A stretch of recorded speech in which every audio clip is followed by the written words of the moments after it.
నిర్ణయం చేయడం తప్ప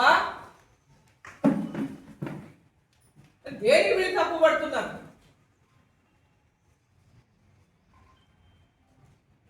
ఇంత గొప్ప పథకానికి రాష్ట్ర ప్రభుత్వం ద్వారా కూడా కొంత గతంలో కూడా 20% నిధులు మా నిధుల ద్వారా ఇచ్చుకోవడం ఎమ్మెల్యేలు ఉన్నాం.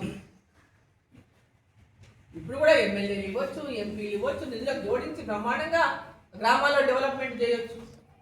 మాకంటే కేవలం 5 కోట్లు ఉంటుంది 7 నియోజకవర్గాలకు. ఒక్కొక్క ఎమ్మెల్యేకి స్పెషల్ డెవలప్మెంట్ ఫండ్ కింద ముఖ్యమంత్రి గారు ఓన్లీ కాంగ్రెస్ ఎమ్మెల్యేలకు, కాంగ్రెస్ పార్టీలో టీఆర్ఎస్ పార్టీకి వెళ్ళి చేరిన ఎమ్మెల్యేలకు 5 కోట్లు 10 కోట్లు ఇస్తున్నారు.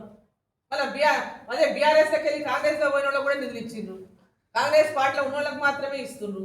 ఇక్కడ కేంద్ర ప్రభుత్వం ఆల్ పార్టీ ఎంపీస్, ఏ పార్టీలోకి గెలిచిన ఎంపీ అయినా ఖచ్చితంగా ప్రతి ఎంపీకి ఎంపీ ల్యాడ్స్ కింద 5 కోట్లు కేంద్ర ప్రభుత్వం ఇస్తా ఉంది.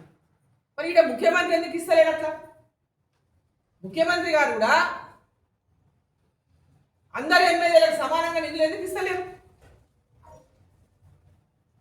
గ్రామాల అభివృద్ధి కోసం ఎక్కడ పోతే అక్కడ ఏదైనా చిన్న చితక పనులు అడిగినప్పుడు ఆ పనులు కొంత ఎన్ఆర్ఈజీఎస్ కనుక కొంచెం మ్యాచ్ చేస్తే ఇంకా గ్రామాల్లో పెద్ద ఎత్తున అభివృద్ధి అవుతుంది.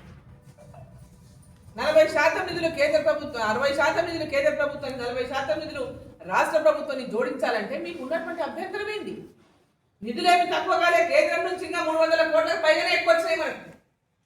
రేపు బడ్జెట్ ఇంకా ఎక్కువగా వచ్చు కాక, కానీ మీరు ఏదో తగ్గిపోయినటువంటి భావన కల్పించి ప్రజలను తప్పుదో పట్టించేటటువంటి ప్రయత్నం ఏదైతే చేస్తున్నారో అది 100% తప్పని చెప్పి సందర్భంగా తెలియజేస్తాం.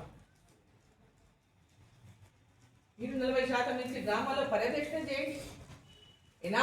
ఎన్ఆర్ఈజీఎస్ లో పనులు చేసిన పర్యవేక్షణ